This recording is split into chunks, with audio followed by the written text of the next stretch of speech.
My mom skipped her medication for weeks to hospitalize herself. When I asked her why, she looked at the doctor, blinked innocently, and said, "My daughter manages all that." I stayed silent. That was 3 months ago. Last night, she begged me in a letter to forgive her. I was 16 years old when I adopted my first child, and that child was my mother. You see, she had developed Crohn's disease and needed me to take care of her. At first, I never complained, because it was small things like getting her water when she asked and helping her get dressed once in a while. But then on my 17th birthday, my dad got me a gift that changed our lives forever. He left us. Didn't say much. One day we were on the couch watching The Big Bang Theory, and my mom had fallen asleep despite sleeping for over 18 hours the night before. "I can't do this anymore," he said, before walking out and driving off. I never really saw him much after that, and I had to be the one to pick up the slack. So while all my friends were in talking stages with boys in our grade or studying in the local Starbucks, I was stuck at home scrubbing every surface completely clean, helping my mom take a shy tea, listening to her cry with pain. I was skipping so many classes and barely passing that my GPA fell from a 3.8 to a 1.2, and one time I joked about this to my mom, that I was basically losing my life in the name of her health. I just wanted to finally get the validation I craved, for her to tell me how much I'd helped her, that she loved me, or even just a thank you. But no. Instead, she told me I still wasn't doing enough, that she was probably going to die soon and I had to make sure she passed with some good memories. I felt my heart race with guilt. I thought about all the time I had chosen studying or doing homework over her, my own mother. Disgust filled my body. From there, I completely gave up on school. I was only showing up once a week, because the rest of my time was spent trying to make my mom happy. I picked up the piano and spent hours each day trying to learn all her favorite songs. One night when she wanted to go to the cinema but couldn't, I themed the entire house like it was the Grease movie. I even rented a popcorn machine and made the entire house smell like butter. When I wheeled her out to the projector, she didn't even seem impressed, just commented on how I forgot the soda she liked. But she did seem like she was in somewhat of a good mood. So that's when I asked the question, "Mom, is it okay if I go to my high school graduation?" I knew going without her would make her sad. Plus, I didn't know if she had someone to take care of her for that day. "Oh wow. I mean, sure, okay." Her tone was passive-aggressive, as if I had just committed the ultimate betrayal. But I didn't want her to take it back, so I didn't say anything else. Fast forward to the big day. I had spent almost $60 on a new dress, which was a lot of money at the time considering I was practically the sole income earner of our home. I knew I wasn't going to get into college. Heck, I was pretty sure that I'd end up stuck in 7-Eleven for the rest of my life. So I wanted my last celebration to count. It was the first time in a while I actually felt pretty, because for once I was cleaned up and actually put effort into how I looked. And just before I left the house, I asked my mom how I looked. "Fine," she responded, staring at the floor and avoiding all eye contact. But this time her passive aggression got to me. "Mom, is everything okay?" "Yep. Okay, because if this is about the graduation..." "Wait, you'd skip it? For me?"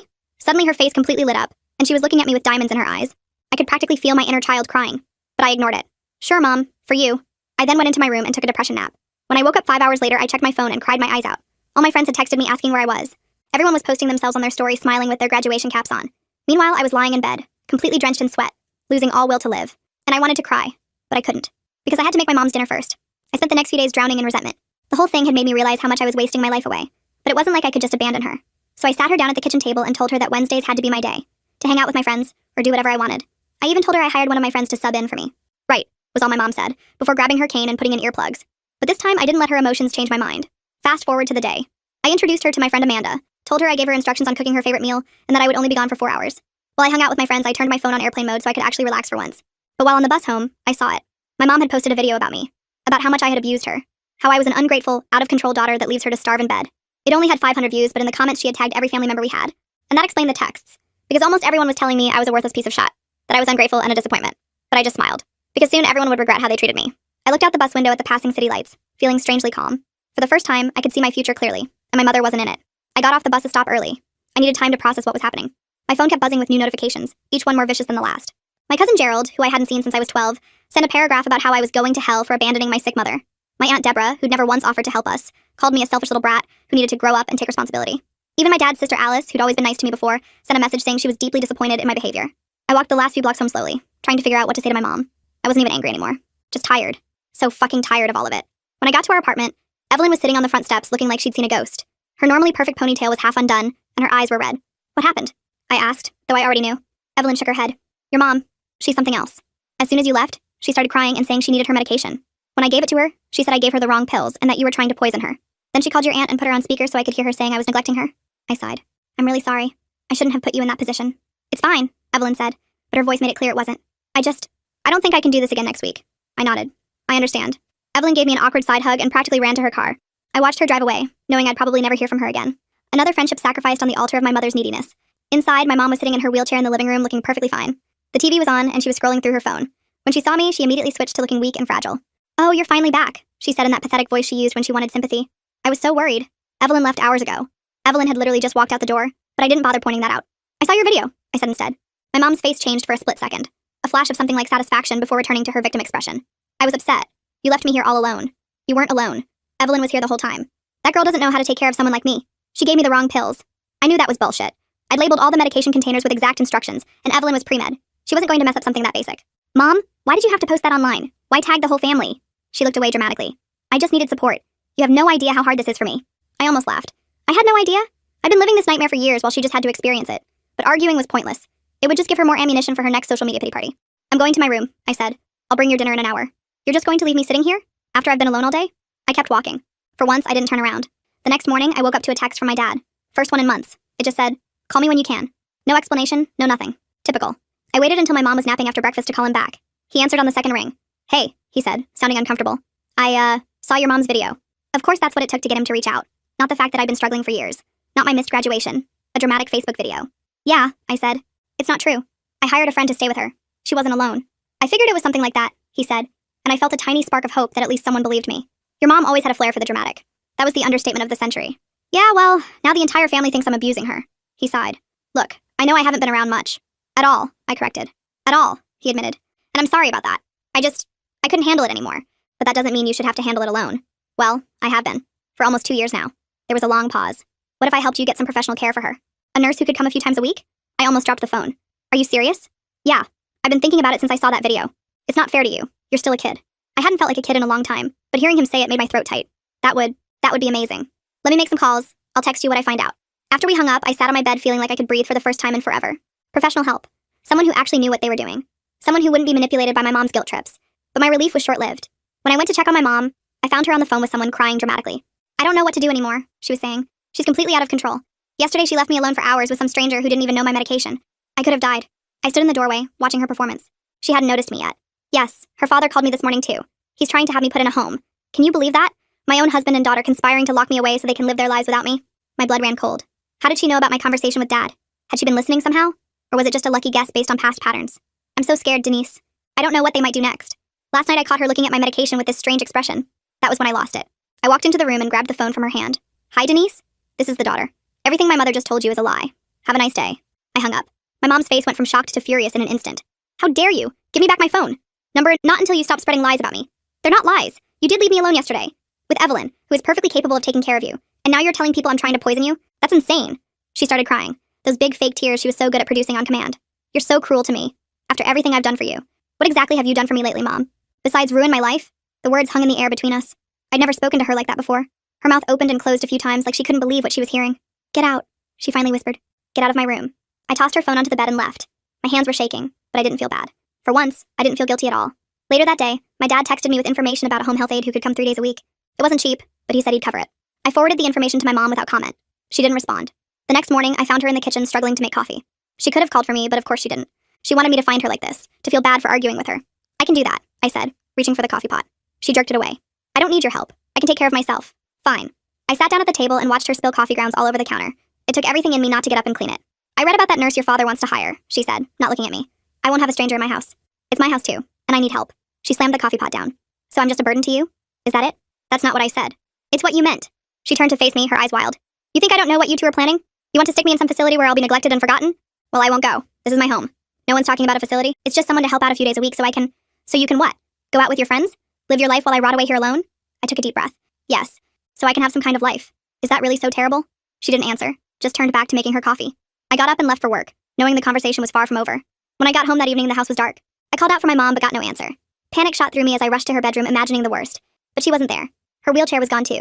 I checked my phone and saw a text from a number I didn't recognize. Your mother is with me. She called saying you abandoned her. Don't worry. I'll take good care of her. Doris. Doris. The woman she'd been talking to on the phone yesterday. I didn't even know who this person was or where she lived. I called the number back immediately. Hello? A woman's voice answered. Hi, this is Doris? This is my mom's daughter. Where is she? She's resting now. She was very upset when I picked her up. Said you'd threatened to put her in a home. That's not true. My dad and I were trying to arrange for a home health aide to help out a few days a week. I never abandoned her. I was at work. There was a pause. Well, that's not what she told me. She said you left her alone all day without food or water. I closed my eyes trying to stay calm. Doris, I don't know you, and you don't know me. But my mother has been manipulating me for years. She twists everything to make herself the victim. Please, just tell me where you are so I can come get her. I don't think that's a good idea right now. She's very afraid of you. I wanted to scream. She's not afraid of me. She's afraid of losing control over me. Please, she needs her medication. She has Crohn's disease. She brought her medication with her. Don't worry, I used to be a nurse. I know how to take care of her. At least that was something. Can I at least talk to her? She's sleeping. I'll have her call you tomorrow. The line went dead. I stood in our empty apartment, feeling like I was losing my mind. My mom had actually run away from home to make me look bad. It was a new low, even for her. I called my dad and explained what happened. He sounded as bewildered as I felt. Do you know who this Doris person is? He asked. No idea. Some friend of hers, I guess. She said she used to be a nurse. Well, that's good at least. Look, maybe this is for the best. You could use a break. A break. Like this was a vacation, and not my mother literally fleeing to a stranger's house to avoid having professional help. What if she tells Doris I abused her? What if Doris calls the police? Your mom won't do that, he said, but he didn't sound convinced. Just try to get some rest tonight. We'll figure it out tomorrow. Restaurant or right. Like I could sleep knowing my sick mother was with some random woman who thought I was an abuser. But despite my anxiety, I did sleep that night. Better than I had in years, actually. The house was quiet. No one was calling for me every hour. I didn't have to get up to check if she was breathing.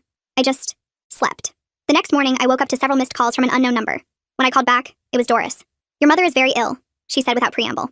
I think she needs to go to the hospital. My heart sank. What's wrong with her? She's been vomiting all night. She's dehydrated. I tried to give her the medication she brought, but it's not helping. Did you check the labels? She has different medications for different symptoms. Of course I checked the labels. I told you I was a nurse, but nothing's working. I think she needs IV fluids. I rubbed my eyes. Okay, I'll meet you at Memorial Hospital in 30 minutes. We're already here. They're admitting her now. I threw on some clothes and raced to the hospital. When I got there, I found my mom in the ER, hooked up to an IV. She looked genuinely sick, her face pale and drawn. Beside her was a woman in her 60s with short gray hair and a stern expression. Doris, I assumed. There you are, my mom said weakly when she saw me. I was wondering if you'd even bother to come. I ignored the jab. What happened? Are you okay? No thanks to you, Doris muttered. I turned to her. Excuse me? If you'd been taking proper care of her, this wouldn't have happened. She told me you've been neglecting her medication. I couldn't believe what I was hearing. I've been managing her medication perfectly for almost 2 years. I have a system. Everything is labeled and organized. Well, something went wrong, because she's severely dehydrated and her Crohn's is flaring badly. Before I could respond, a doctor walked in. Ms. Mitchell? He said, looking at my mom. I'm Doctor Anthony, we've got your test results back. My mom nodded weakly, playing up her fragility. It looks like you've got a pretty bad flare-up, but there's something else concerning me. Your blood work shows some unusual levels that suggest you might not have been taking your maintenance medication regularly. Have you been sticking to your prescribed regimen? My mom's eyes darted to me, then back to the doctor. Of course. My daughter manages all that. The doctor looked at me. And you've been making sure she takes her daily medications? Yes, I said firmly. Every morning and night. I have alarms set on my phone. I keep a log. He nodded, making a note on his chart. Well, the levels we're seeing suggest the medication hasn't been in her system consistently for at least a week, possibly longer. A week. The exact amount of time since our fight about the home health aide. Had she been spitting out her pills? Hiding them? Deliberately making herself sick to prove I was a bad caretaker? That's impossible, Doris said. She's a very responsible patient. I was a nurse for 30 years, and I can tell when someone is compliant with their medication. The doctor raised an eyebrow. You've been caring for Ms. Mitchell? Just since yesterday. Her daughter abandoned her and she called me for help. I opened my mouth to protest, but the doctor held up a hand. I see. Well, regardless of the circumstances, the blood work doesn't lie. Ms. Mitchell hasn't been taking her full medication as prescribed. We'll need to get that back on track and address this flare-up with some stronger interventions. My mom was staring at the ceiling, avoiding everyone's eyes. She knew she'd been caught. The doctor turned to me. Could I speak with you outside for a moment? I followed him into the hallway, my heart pounding. Was I in trouble somehow? How old are you? He asked once we were alone. 18, I lied. I was still a few months shy, but I didn't want him knowing I was technically a minor. He studied me for a moment. And you've been your mother's primary caregiver? I nodded. That's a lot of responsibility for someone your age. Has anyone ever talked to you about caregiver burnout? I shook my head. It's very common, especially in situations like yours. Taking care of a chronically ill family member is physically and emotionally exhausting. It can lead to depression, anxiety, and health problems of your own. I felt tears welling up in my eyes. No one had ever acknowledged how hard this was for me before. I'm doing my best, I said, my voice cracking. I'm sure you are, but you shouldn't have to do it alone. There are resources available, support groups, respite care, home health services. Would you be open to speaking with our social worker about some options? I nodded, wiping away a tear. Yes, please. He squeezed my shoulder gently. I'll have Lisa come talk to you. And for what it's worth, I don't think you abandoned your mother. I think you're a young person in an impossible situation doing the best you can. I couldn't speak. I just nodded again. When I went back into the room, Doris was sitting next to my mom, holding her hand and glaring at me. My mom looked smug despite her illness, like she'd won something. The doctor is arranging for a social worker to talk to me about getting some help, I said, keeping my voice neutral. I don't need a social worker, my mom snapped. I have Doris now. Doris patted her hand. That's right. I can take care of you. I looked between them, suddenly understanding. This had been the plan all along. My mom had found herself a new caretaker, someone who would believe all her stories about me, someone she could manipulate more easily than me. Part of me wanted to warn Doris about what she was getting into, but another part, a larger part, just felt relieved. Fine, I said, if that's what you want. My mom looked surprised. She'd clearly expected me to fight, to beg her to come back home. It is, she said firmly. Okay then. I'll go home and pack up some of your things. Doris can pick them up later. I turned to leave, but my mom's voice stopped me. What about the rent? And the bills? You can't afford that apartment on your own. She was right. I couldn't. But I'd figure something out. I'll manage. You'll end up on the street, she said, her tone almost hopeful. I'd rather be on the street than live with you for another day, I replied, surprised by my own honesty. The look on her face was worth everything I'd been through. Pure shock, followed by hurt, followed by anger. For once, she had no clever response, no manipulation tactic ready. I walked out of the hospital feeling lighter than I had in years. I had no idea what I was going to do next, but for the first time, the future seemed full of possibilities instead of obligations. When I got home, I found my dad sitting on the front steps of our apartment building. He stood up when he saw me. How is she? He asked. Physically? She'll be fine. She's been skipping her medication to make herself sick and make me look bad. Emotionally? She's found a new victim. Some woman named Doris who thinks I'm the devil incarnate and has volunteered to take care of her. My dad's eyebrows shot up. Seriously? And you're okay with that? I shrugged. What choice do I have? She doesn't want me anymore. She wants someone who still believes her bullshit. He nodded slowly. I guess that makes sense. South. What now? I don't know. I can't afford this place on my own. You could come stay with me, he offered. Just until you figure things out. I stared at him. You're serious? Yeah. I know I've been a shitty dad. I ran when things got hard, but I want to try to make it right. I should have been angry. I should have told him to go to hell. But I was so tired of being angry, of holding grudges, of carrying the weight of everyone else's problems. Okay, I said. But I have conditions. He smiled slightly. Name them. I want to get my GED. And then I want to go to community college. Done. What else? I need therapy. Like, serious therapy. I've been through some shitty. He nodded. Absolutely. I could probably use some too, to be honest. And one more thing, I said, feeling bold. I don't ever want to be responsible for taking care of you. Not like I did with Mom. I'll be your daughter, but I won't be your parent. Ever. His face softened. I promise. You've done enough parenting for a lifetime. We went inside and started packing up my things. It didn't take long. I didn't own much. As I was going through my desk, I found an old journal I'd kept during the worst of my mom's illness. I flipped through it, reading entries about missed school events, sleepless nights, and endless doctor appointments. On impulse, I took out my phone and started recording. My name is Megan, and this is the truth about what happened with my mom. I spoke for almost an hour, reading from my journal, showing the medication logs I'd kept, explaining the reality behind my mother's dramatic social media posts. When I was done, I uploaded the video to YouTube and shared it on my own social media accounts. I tagged every family member my mom had involved in her smear campaign against me. What was that about? My dad asked when I put my phone down. Setting the record straight, I said. I'm done being the villain in her story. As we loaded the last of my boxes into his car, my phone started blowing up with notifications. Family members watching my video. Some apologizing, some arguing, some just expressing shock. I turned my phone off and got in the car. I didn't need their validation anymore. I knew the truth. And for the first time in years, I was free to live my own life. As we drove away from the apartment, I felt this weird mix of emotions. Like, I was relieved but also terrified. What if I'd made a huge mistake? What if Doris got tired of my mom's bullshit in a week and dumped her back on me? What if my dad bailed again? My brain was going a million miles an hour. You okay? My dad asked, glancing over at me. Yeah, just processing everything, I said. We drove in silence for a while. His apartment was about 30 minutes away in a part of town I'd never really been to. It was definitely nicer than our old neighborhood. When we pulled into the parking lot of his building, I was surprised. It was one of those modern complexes with a gym and a pool. You live here? I asked. Yeah, for about a year now. It's nothing fancy, but it's clean and quiet. His apartment was on the 3rd floor. It was small but neat. One bedroom, a decent-sized living room, and a kitchen that actually had counter space. Way better than the cramped, always messy place I'd been living in with my mom. You can have the bedroom, he said, carrying my boxes in. I'll take the couch. No way. It's your place. I'm fine on the couch. He looked like he wanted to argue but just nodded. We'll figure something more permanent out soon. Maybe look for a 2-bedroom. That caught me off guard. He was actually planning for me to stay long-term. Part of me was waiting for the other shoe to drop. I spent that first night just staring at the ceiling, unable to sleep despite being exhausted. My phone kept buzzing with notifications from family members who'd seen my video. I finally turned it off completely. I couldn't deal with their reactions yet. The next morning, my dad had already left for work when I woke up. There was a note on the counter. Help yourself to anything in the fridge. I'll be home around 6. We can talk about GED classes tonight. Dad. It felt so weird having nothing to do. No one to take care of. No meds to organize. No meals to prepare for someone else. I actually had a whole day to myself, and I had no idea what to do with it. I ended up walking around the neighborhood, finding a small library, and just sitting there reading for hours. It was so peaceful I almost cried. When was the last time I just read a book for fun? When I got back to the apartment, my dad was already home, cooking dinner. Actual dinner, not just heating up a frozen meal. Hey, he said when I walked in. Hope you like stir-fry. Smells amazing, I said, and it did. I didn't know you could cook. He shrugged. Learned after your mom got sick. Had to feed myself somehow. We ate dinner together, and it was awkward at first. We hadn't had a real conversation in years. But gradually, we started talking. He told me about his job at an insurance company. I told him about wanting to maybe study psychology someday. I looked into GED programs today, he said as we were cleaning up. There's one at the community center that starts next month, 3 nights a week. That sounds perfect, I said.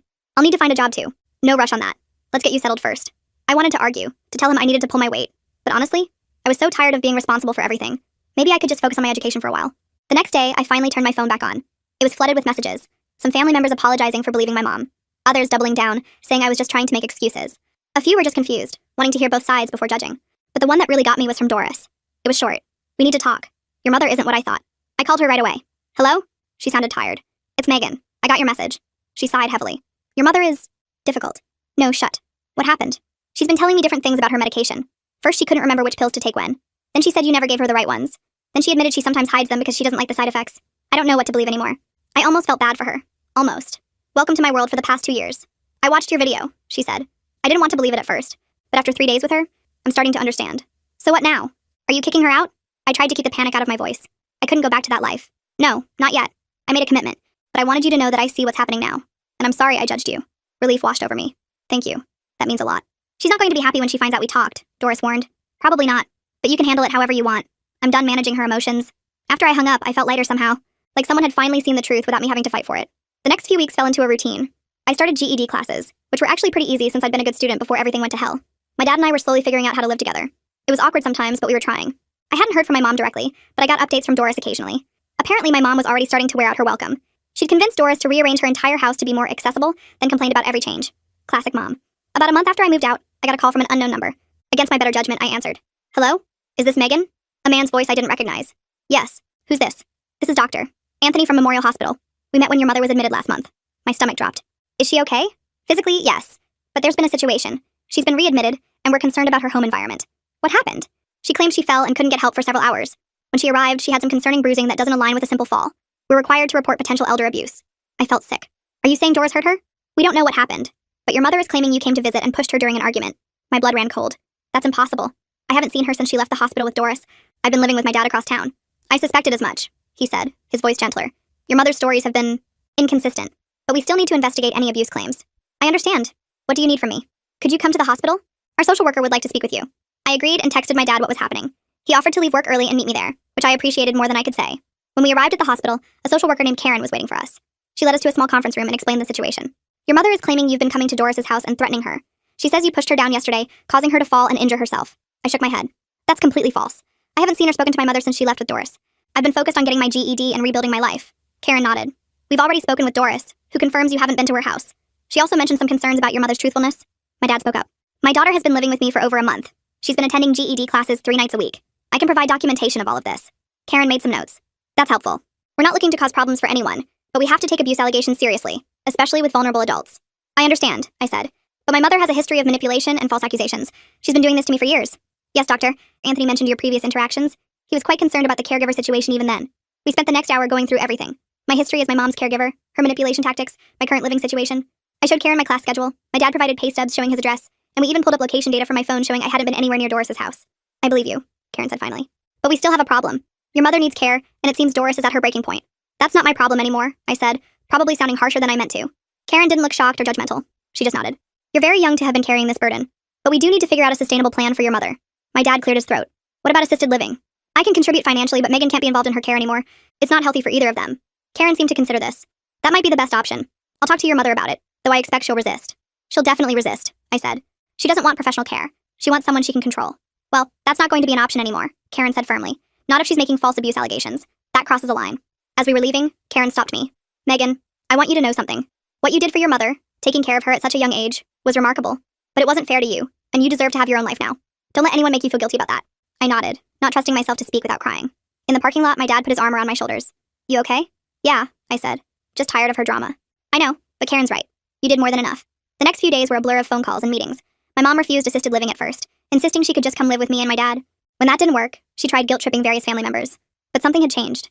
My video had made an impact, and Karen had contacted several relatives to explain the situation. No one was volunteering to take her in. Finally, with no other options, she agreed to a small assisted living facility not far from our old apartment. My dad handled all the paperwork and financial arrangements. I didn't participate in any of it. The day she moved in, Doris texted me. It's done. She's settled in her new place. She's not happy, but the staff seem kind and competent. I'm sorry for my part in all this. I texted back a simple, thank you, and left it at that. That evening, my dad and I celebrated with takeout pizza. To new beginnings, he said, raising his soda can. To new beginnings, I echoed. 2 months later, I passed my GED exam with flying colors. My dad took me out to dinner to celebrate, and I finally felt like I could see a future for myself. I'd applied to community college for the spring semester, planning to study psychology. I wanted to help other kids who were stuck in impossible situations like mine. I still hadn't seen my mom. She called sometimes, usually to complain about the facility or to try to make me feel guilty. I kept the conversation short and didn't engage with her manipulation. It got easier with practice. Some family members still thought I was the bad guy in this story. Others had come around after seeing the reality of my mom's behavior. I decided I didn't really care either way. The people who mattered knew the truth. One day, about 6 months after everything went down, I got a letter from my mom. It was the first time she'd written to me. I almost didn't open it, but curiosity got the better of me. Inside was a single page with just a few lines. I miss you. I'm sorry for some of what happened. The nurses here say I need to work on myself. Maybe they're right. Mom. It wasn't much of an apology. It wasn't even really an admission of what she'd done. But it was something. A tiny crack in her wall of denial. I didn't write back right away. I wasn't sure if I wanted to. Part of me thought it might be best to just move on completely. But another part knew I'd probably never fully heal without some kind of resolution. So a week later, I sent her a short note. I'm glad you're getting help. I'm doing well. I passed my GED and I'm starting college in January. I need time and space, but maybe someday we can talk. It wasn't forgiveness. It wasn't even really an opening. But it was honest. And that felt like enough for now. As for me, I was finally living my own life. Making my own choices. Sleeping through the night without waiting for someone to call my name. It wasn't perfect. I still had nightmares sometimes. Still flinched when my phone rang. Still felt guilty for random things that weren't my fault. But I was getting better. One day at a time, one choice at a time, I was becoming the person I was meant to be all along. Not a caretaker. Not a victim. Just me.